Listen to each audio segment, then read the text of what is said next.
श्री राम जय जय राम। श्री राम जय राम, राम जय जय राम। श्री राम जय जय राम, राम जय जय राम। श्री राम जय जय राम, श्री राम जय जय राम। स्वारथ साच जीव को एहा, मन क्रम बचन राम पद नेहा। सोई पावन सोई सुभग शरीरा, सोई पावन सोई सुभग शरीरा। जो तन पाए भजो रघुवीरा।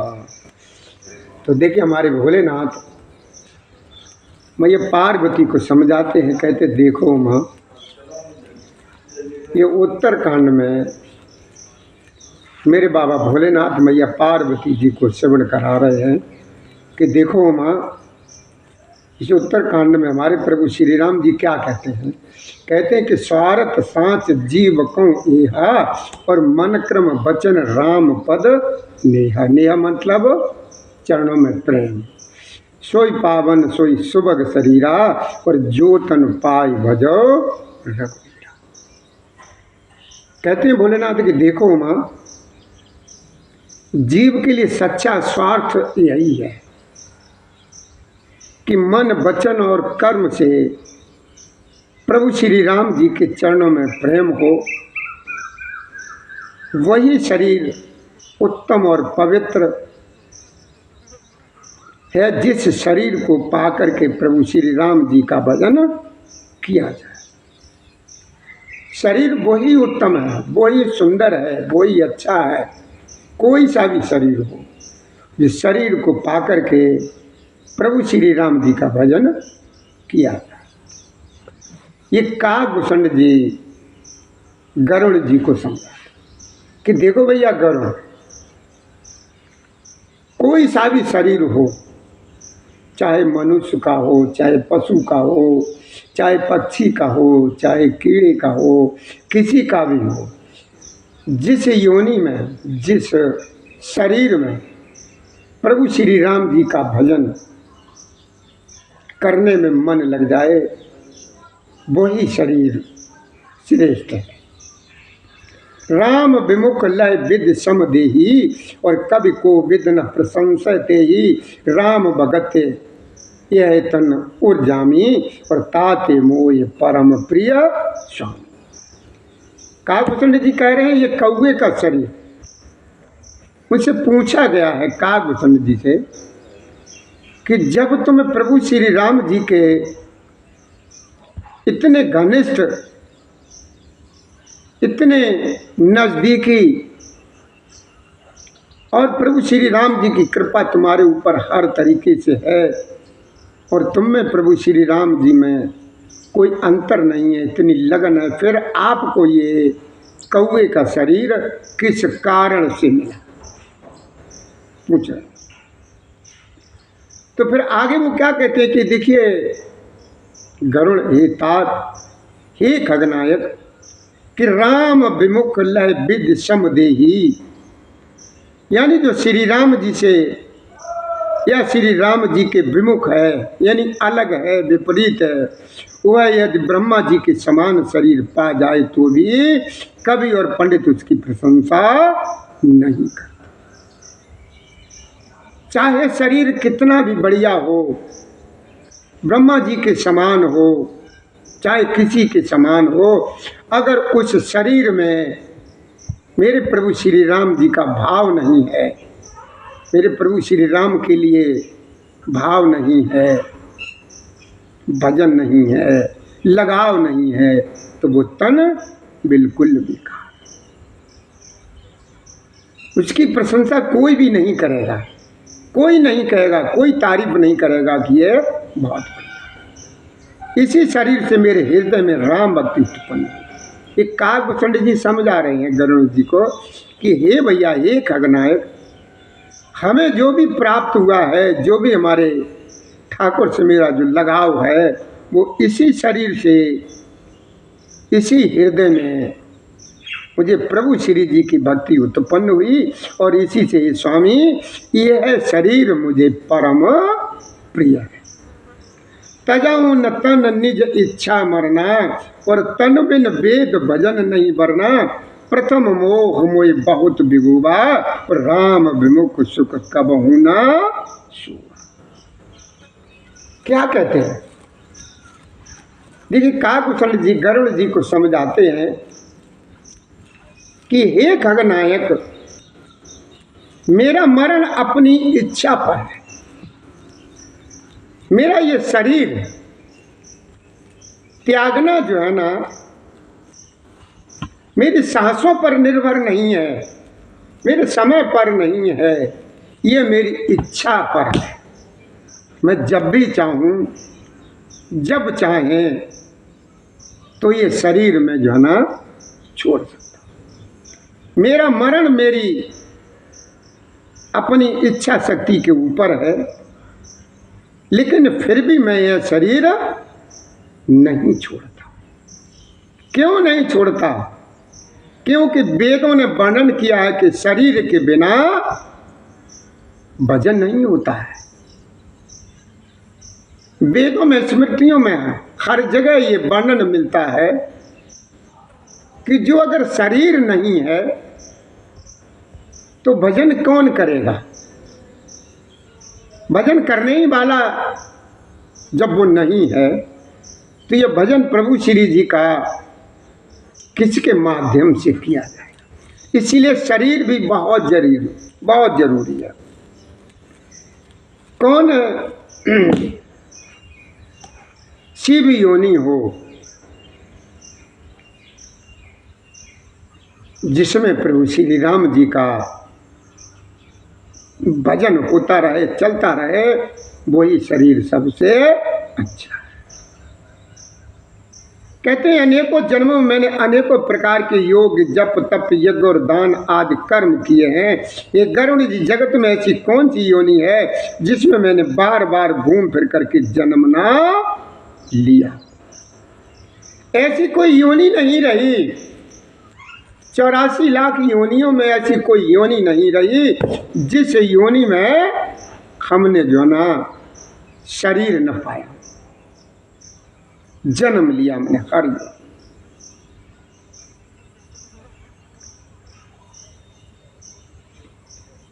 लेकिन क्या देखा है?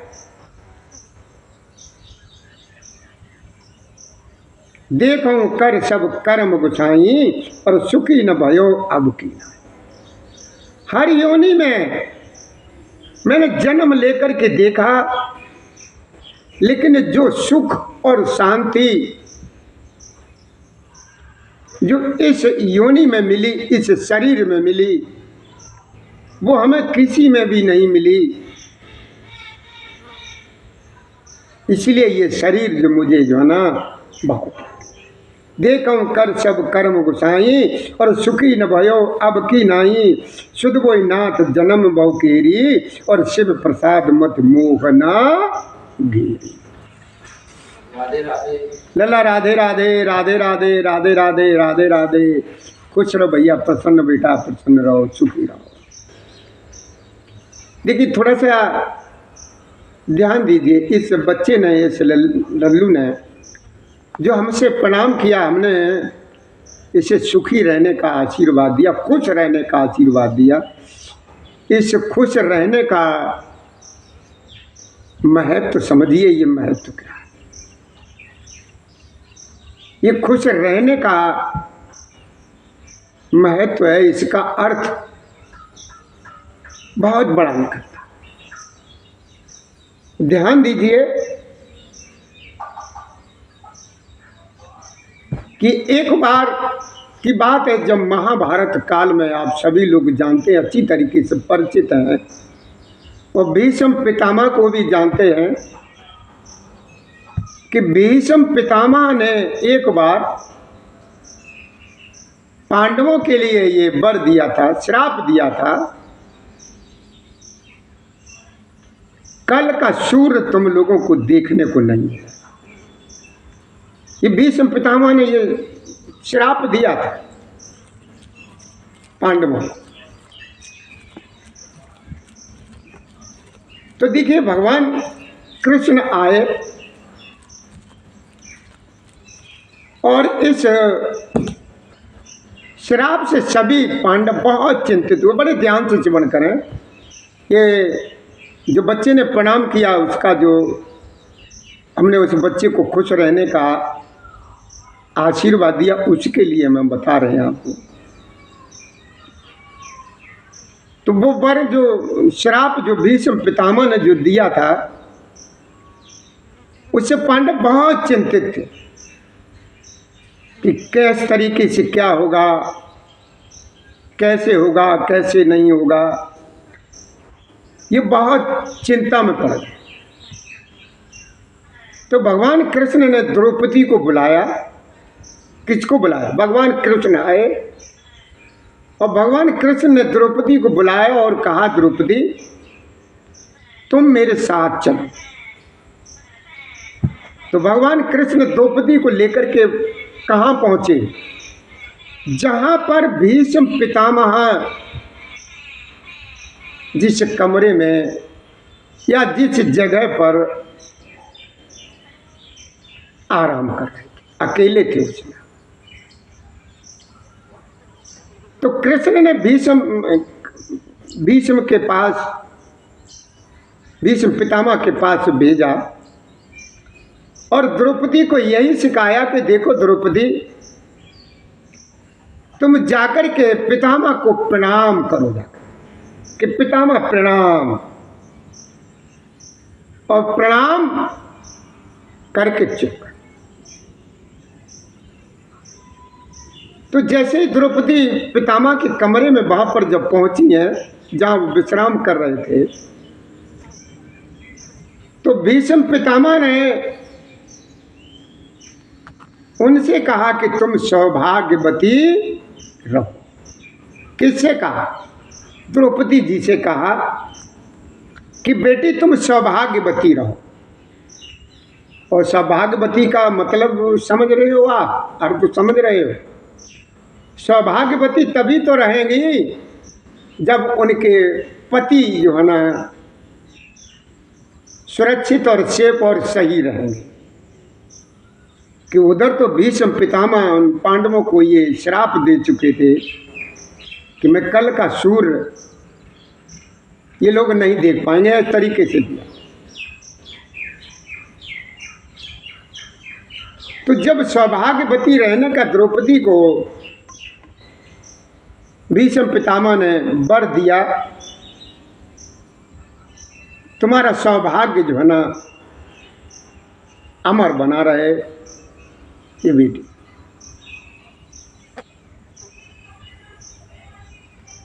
जब अमर बना रहेगा तभी तो बेटी खुश रहेगी। लेकिन भीष्म पितामह समझ गए, जो समझ गए, क्या समझ गए? जो शाम को उन पांडवों को श्राप दिया था। जैसे भीष्म पितामह ने कहा कि बेटी सौभाग्यवती रहो, और वही तुरंत ही भीष्म पितामह को ये याद आ गया कि मैंने पांडवों को ये वर दिया था, ये श्राप दिया था कि कल का सूर्य तुमको देखने को नहीं। तो भीष्म पितामह समझ गए कि इसके पीछे भी कोई राज है। राम राम बेटा, राम राम, राम राम, राम राम, खुश रहो भैया, खुश रहो, खुश रहो, शाबाश बेटे। तो भीष्म पितामह ने कहा कि बेटी ये बताओ, तुम्हारे साथ कौन आया? तुम्हारे कोई साथ आया है या तुम अकेली आई हो? ये कहा तो है, लेकिन तुरंत ही कहा कि बेटी तुम्हारे साथ कृष्ण आए हैं। कृष्ण आए हैं कि वो जानते थे कि उनके अलावा इतना कोई काबिल और होशियार नहीं है। वो प्रणाम जानते हैं, कोई तुमसे प्रणाम करे और उसे खुश रहने का आशीर्वाद दो, तो प्रणाम का ये सब कोई नहीं जानता है। तो उन्हें जैसे तुरंत ये याद आ गया कि हमने जो है ना पांडवों के तरीके का ये श्राप हमें दिया था, तो उन्होंने कहा कि बेटी, जो हमने कल जो श्राप दिया था पांडवों को, इसका काट जो है ना भगवान कृष्ण ही जानते हैं और दूसरा कोई नहीं जानता। अब वो इसी में लग गए, किसी प्रकार से कैसे भी हो जो हमने कहा है वो इनके ऊपर लागू ना। तो इतना मतलब प्रभाव है आशीर्वाद प्राप्त करना। अगर तुम किसी संत से, किसी से प्रणाम करते हो और तुम्हें वो खुश रहने का आशीर्वाद देता है, तो आप ये समझ लीजिए कि तुम्हारे जो ऊपर जो है ना कठिन से कठिन, कड़ा से कड़ा और भयंकर जो तुम्हारे ऊपर किसी का श्राप है, जो विपत्ति आने वाली है, वो विपत्ति तुम्हारी दूर होने वाली है। क्यों? एक ने तुमको श्राप दिया और दूसरा तुम्हें खुश रहने का आशीर्वाद दिया। तो वो क्या कहते हैं कि मारने वाले से बचाने वाला का दर्जा बड़ा होता है। मारने वाले से बचाने वाले का दर्जा जो बड़ा होता है। एक श्राप दे रहा है और दूसरा उसे जो है ना खुश रहने का आशीर्वाद देता है। तो मेरा परम पिता परमेश्वर, मेरे बाबा भोलेनाथ उसकी हर तरीके से रक्षा करते हैं, रक्षा करते हैं। तो भैया देखिए, अपने को ये बड़ा ना समझे कि हम इनसे बड़े हैं तो हम इनसे प्रणाम या नमस्ते या राम राम नहीं करेंगे। ये सोच गलत है। जब भगवान कृष्ण द्रौपदी को ले गए तो द्रौपदी से जाकर के भीष्म पितामह से सिर्फ प्रणाम ही कराया था।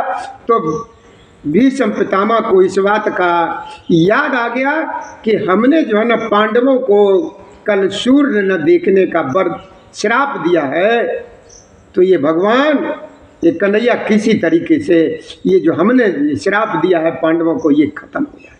वो सौभाग्यवती तभी तो रहेगी जब हमने जो इन्हें श्राप दिया वो करें। तो द्रौपदी से पूछा है भीष्म पितामह ने कि बेटी, तुम्हारे साथ कौन आया है? कृष्ण आया है। तो द्रौपदी जी ने कहा कि हाँ, कृष्ण आए हैं और वो पीछे खड़े हैं, उस टेंट के उसके पीछे खड़े हैं कृष्ण भगवान। तो भीष्म पितामह ने कहा कि देखो बेटी, हमारे श्राप का जो काटना है, जो भगवान कृष्ण के ही पास है, दूसरा कोई इसको काट नहीं सकता। तो भैया, हमें किसी से राम राम करने में मेरा क्या जाता है? दूसरे से हमको आशीर्वाद ही मिलेगा, आशीर्वाद ही मिलेगा। तो ये मौका जो है ना कभी मत छोड़िएगा। ये सोच जिस किसी की वो, हम किसी से ये नहीं कहते हैं कि चाहे कोई भी हो, प्रणाम करना, आराम से राम राम करना जरूर सीखो, अपने से उसका आशीर्वाद लेना सीखो। तो भगवान क्या कहते हैं? भगवान यही कहते हैं कि हमें जो है ना लेना है तो आशीर्वाद लेना है, किसी की जो है ना बद्दुआ हमें नहीं लेनी है। तो खुश रहने का आशीर्वाद जब आपको मिल जाए तो आप ये समझ लेना कि मेरे पिछले पाप जो भी हैं वो सब खत्म होने वाले। तब हमको ये खुश रहने का किसी से आशीर्वाद मिला। तो खुश रहना, प्रणाम करना, ये बहुत अच्छी बात है। जिस किसी से तुमने प्रणाम किया और उसने तुमसे कहा कि बेटा खुश रहो, तो किसी ने तुम्हें अगर कोसा है, किसी ने तुम्हें श्राप दिया है, तो कहते हैं ना कि मारने वाले से बचाने वाला का हक ज़्यादा था, वो बड़ा माना जाता था। जय श्री राधे। लल्ला जय श्री राधे, जय श्री राधे, खुश रहो बेटा, खुश रहो। इसी तो हमेशा सीख लीजिए, चाहे कोई भी हो, अपने से बड़ा अगर है, सम्मान की योग्य है, तो उससे आप राम राम जरूर करें। वो करे या न करे, गलती हो जाती है, वो राम राम नहीं करता, कर पाता है, तो आपको इसे याद लेना, आपको उसे हर संभव जो है ना प्रयास ये करना है, हमको ये आशीर्वाद दे, मतलब खुश रहने का आश्वासन ये। तो आशीर्वाद पाना जो है ना बड़े नसीब वालों के उसमें होता है, सबके हाथ में नहीं होता। तो क्या कहते काकभूषण जी की देखो गरुड़ कि प्रथम जन्म के चरित्र वो कहो सुनो व्यंगेश, और सुन प्रभु पद रति उपजय जात मिटे कलेश। तो ये काकभूषण जी सुना रहे हैं किनको? गरुड़ जी को। कहते हैं कि देखो गरुड़, जब ये गरुड़ जी ने पूछा है कि ये काकभूषण जी कि आप हमें ये बताइए कि जब प्रभु से तुम्हारा इतना लगाव है, इतना उनके चरणों में प्रेम है, तो ये कौवे का शरीर जो है ना बहुत तुच्छ श्रेणी में आता है, बहुत उसमें आता है, गंदा भी समझा जाता है, सब कुछ समझा जाता है, तो आपको ये शरीर कैसे?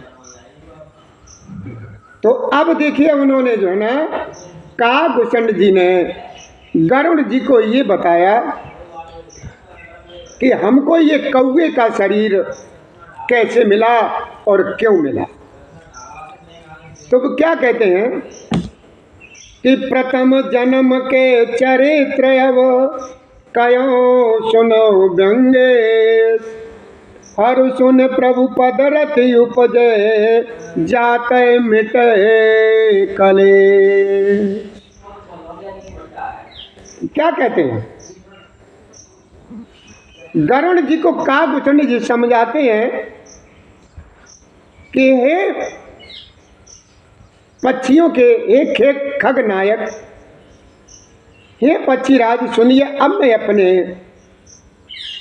पहले जन्म की चरित्र की कथा मैं तुमको सुना रहा हूं, जिन्हें सुनकर के प्रभु के चरणों में प्रीत उत्पन्न होती है और जिससे सारे कलेश मिट जाते, जिससे सारे कलेश मिट जाते हैं। अब देखिए वो सुना रहे हैं काकभूषण जी, क्या कहते हैं कि पूरब कल्प एक प्रभु जुग कल युग मलमूल, और नर और नार अर्ध मरत सकल निगम प्रतिकूल। क्या कहते हैं कि हे प्रभु, ये काकभूषण जी गरुड़ जी को सुना रहे हैं, कहते हैं कि हे खगनायक, हे प्रभु, पूर्व के एक कल्प में पापों का मूल युग कौन सा था? कलयुग। देखिए ये कलयुग अभी चल रहा है, अभी हम और आप इस वर्तमान युग में जो चल रहे हैं ये भी कलयुग है, और एक बार कलयुग निकल चुका है, एक बार कलयुग निकल भी चुका है। तो पूर्व के एक कल्प में पापी का मूल, यानी पापों का सबसे बड़ा मूल मतलब कारण ये कलयुग था, जिसमें पुरुष और स्त्री सभी अर्धपरायण और वेद के विरोधी थे। अर्धपरायण का मतलब भैया किसी का कोई मान मर्यादा नहीं, किसी कोई लाज पर्दा नहीं, किसी का कोई मतलब धर्म की नीति से बिल्कुल अलग, अच्छे विचारों से बिल्कुल अलग, धर्म के वेदों के सबके विरोधी होते, अर्ध धर्म परायण और वेदों के विरोधी थे। सभी लोग थे, एक नहीं, सभी लोग। कितई कलयुग कौशलपुर जाई, और जन्मत भयो शूद्र तन पाई, शिव सेवक मन क्रम और वाणी, और आन देव निंदक अभिमानी। बड़ा अच्छा प्रसंग चल रहा है भैया उत्तरकांड में, जो अगर आवाज पहुंच रही हो तो थोड़ा सा ध्यान देते रहें, जिससे आपको भी पता लग जाएगा कि हमें किस तरीके से चलना है और पूर्व का किस तरीके से निकल गया है, क्या करना है। तो काकभूषण जी सुना रहे हैं अपने पूर्व जन्म की कथा, कहते कलयुग कौशलपुर जाई, और जन्मत भयो शूद्र तन पाई। शूद्र माने, शूद्र किसे कहते हैं?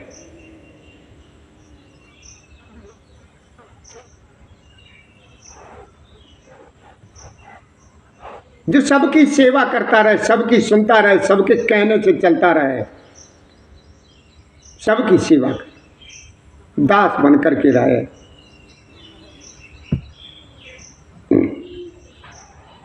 उस कलयुग में अयोध्यापुरी में जाकर का शूद्र का शरीर पाकर के मैं जन्मा, और मैं मन वचन और कर्म से शिव जी का सेवक था। हर प्रकार से, हर तरीके से मैं भोलेनाथ का भक्त था, और मेरी किसी भी देवता में, किसी भी इष्ट में मन ही नहीं लगता था। हम किसी को कुछ मानते ही नहीं थे, चाहे ब्रह्मा हो, विष्णु हो, कृष्ण हो, राम हो, कोई भी हो, हम सिर्फ भोलेनाथ को ही मानते थे और किसी को मानते ही नहीं थे। पूर्व जन्म सब देवताओं की निंदा करता था। मुझे इस बात का घमंड था कि मैं जो है भोलेनाथ का भक्त हूँ। भोलेनाथ के अलावा मैं किसी को मानता ही नहीं था। मेरे अंदर बहुत बड़ा घमंड था कि धनमत मत परम बाचाला, उग्र बुद्धि उर दम्भ विशाला, जदप रहो रघुपति रजधानी, और तदप न कछ महिमा तब जानी। कि हे खगनायक, हे सखा, हे तात,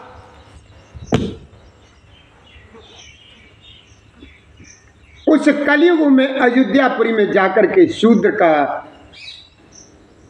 शरीर पाया। मैं मन वचन और कर्म से भोलेनाथ का सेवक और दूसरी देवताओं की निंदा करने वाला, और बहुत मुझे अभिमान हो गया। मैं तो भोलेनाथ का भक्त हूँ। कोई अगर राम का नाम ले दे तो लड़ाई झगड़ा पे नौबत, कृष्ण का नाम ले दे तो विरोध का, वो सिर्फ भोलेनाथ का ही वो हो गया कि हम तो अपने भोलेनाथ को ही मानते हैं, और वो ही मेरे सबसे बड़े। मैं धन के मद से मतवाला, बहुत ही बकवादी और उग्र बुद्धि वाला था। मेरे हृदय में बड़ा भारी घमंड था। यद्य मैं श्री रघुनाथ जी की राजधानी में ही रहता था। मेरे प्रभु श्री की राजधानी कहाँ है? मेरे राम जी की राजधानी कहाँ है? और मैं राम जी की ही राजधानी यानी अयोध्या में ही रहता था। उन्हीं की नगरी में रहता, उन्हीं के घर में रहता, उन्हीं की राजधानी में रहता, उन्हीं के देश में रहता, उन्हीं के सब में रहता था। लेकिन तारीफ किन्हीं की करता था? भोलेनाथ की, शिव जी की। मुझे बहुत बड़ा घमंड था अपने ऊपर कि मैं भोलेनाथ का भक्त हूँ। लेकिन रहता कहाँ था? प्रभु श्री राम जी की राजधानी में। अयोध्या में बच जाता, बस अवश्य श्री राम जी की परायण। अब क्या हुआ? कुछ समय बीता, चलता रहा।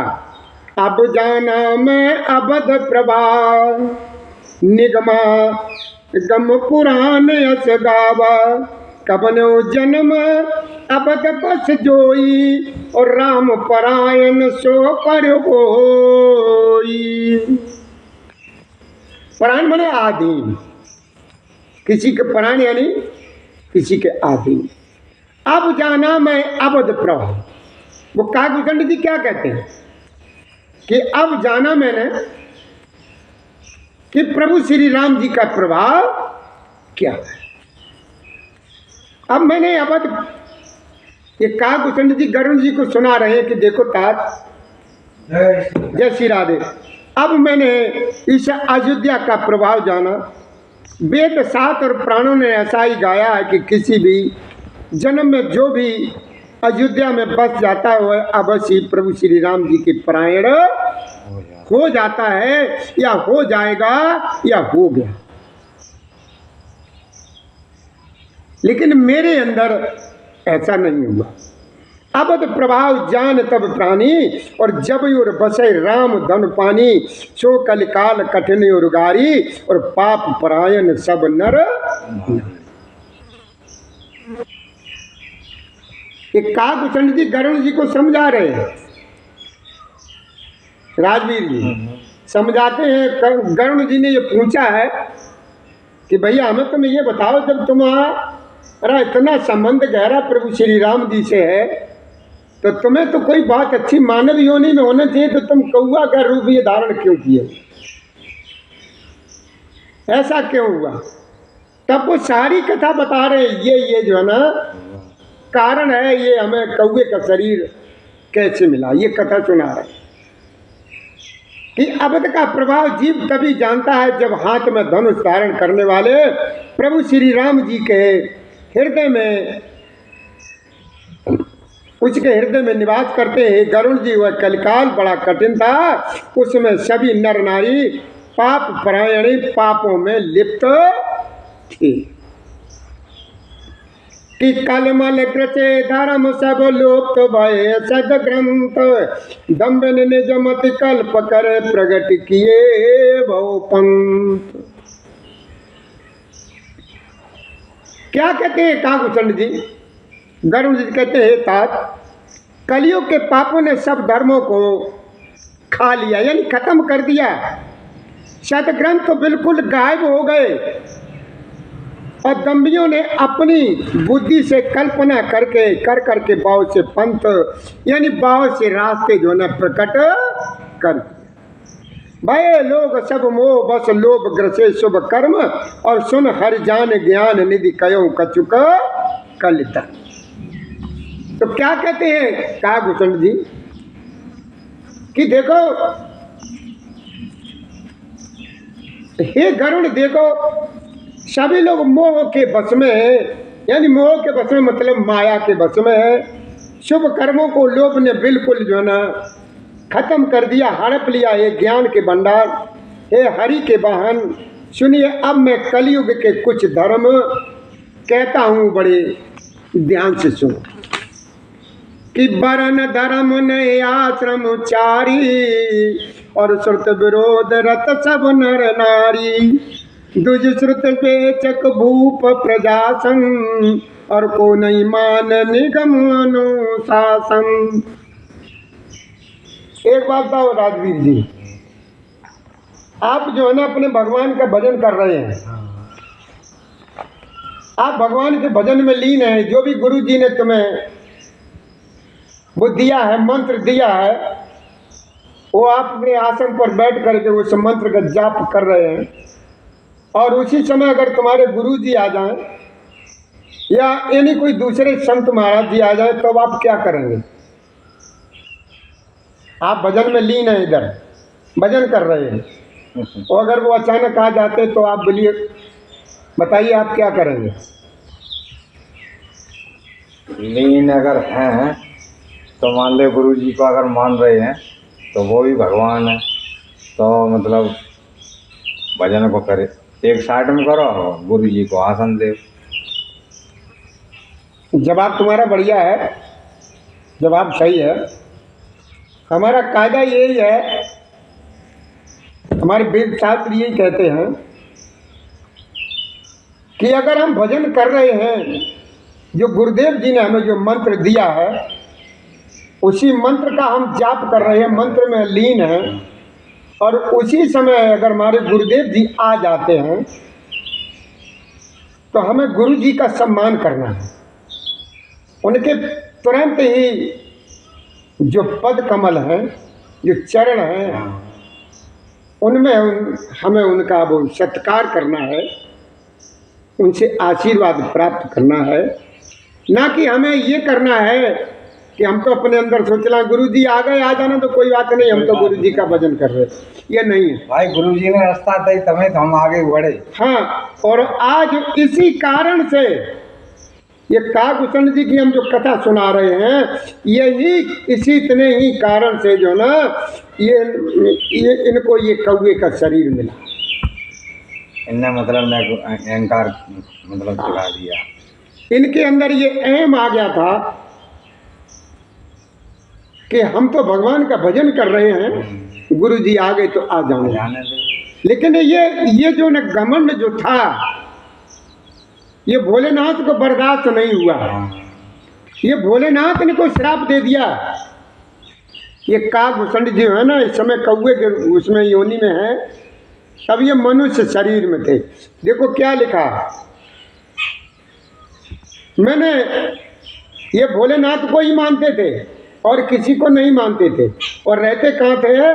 प्रभु श्री राम जी की राजधानी में, प्रभु श्री राम जी के नगरी में, प्रभु श्री राम जी के मतलब घर में, ये एरिया में। उन्हीं का खाना, उन्हीं का पीना, उन्हीं का रहना, सब कुछ रहना। लेकिन तारीफ करते थे दूसरे हैं। और ये भजन कर रहे थे, उसी समय इनके गुरु जी आ गए। ये भगवान भोलेनाथ को बर्दाश्त नहीं हुआ कि देखिए ये मेरा शिष्य है, उन्हीं का शिष्य है, और वो आ गए और इसने जो है ना उन्हीं का सम्मान नहीं किया। अगर इसको अगर ये दंड नहीं देते हैं तो ये आगे चल करके सबको ही ऐसा करेगा हैं। तो उसी समय तुरंत मंदिर में ये नववाणी हुई कि आज तूने इनका अपमान किया है, तू जा, ये हो जा। तो गुरु जी ने बहुत कुछ कहा। वो बच्चा है, गुरु जी बहुत अच्छे थे, बहुत अच्छे थे। उन्हें कभी भी ये चिंता नहीं होती थी कि तुमसे राम राम करो या न करो, तुमसे प्रणाम करो या न करो, तुम मेरा सम्मान करो या न करो, तुम मेरी इज्जत करो या न करो। उन्हें कोई फर्क नहीं पड़ा, सदा समान रहते थे। तो गुरु जी बेचारे बहुत परेशान हुए। तो गुरु जी ने उनसे बहुत कहा, भोलेनाथ जो नववाणी हुई कि वो बच्चा है, वो नादान है, वो नहीं जानता है, प्रभु ऐसा करिए, ये श्राप इसको मत दीजिए। तब इनको ये मिला था कि जाओ तुम शरीर में, तो इसमें जाओगे, कौवे की योनि में तो जाओगे तुम, लेकिन ये हो जाएगा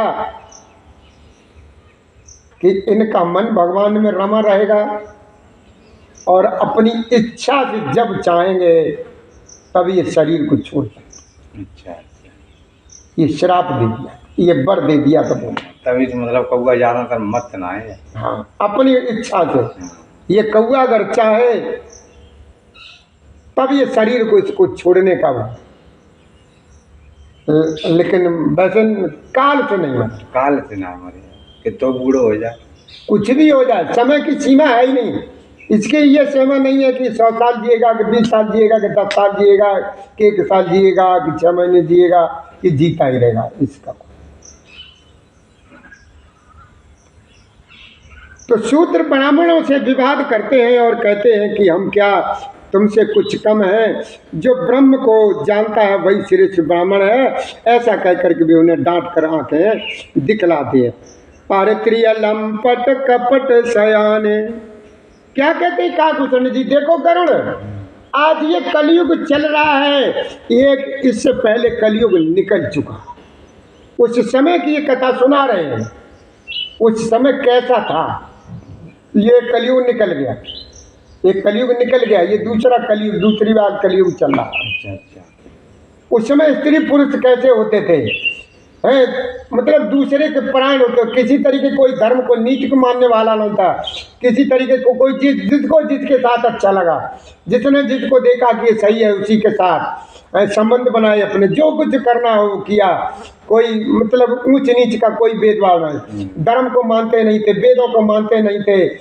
इनको किसी प्रकार ना तो क्या कहते हैं, परित्र्य लंपट कपट सयाने और मोह द्रोह ममता लपटाने, ते अभेदवादी ज्ञानी नर देखा मैं चरित्र कलयुग का।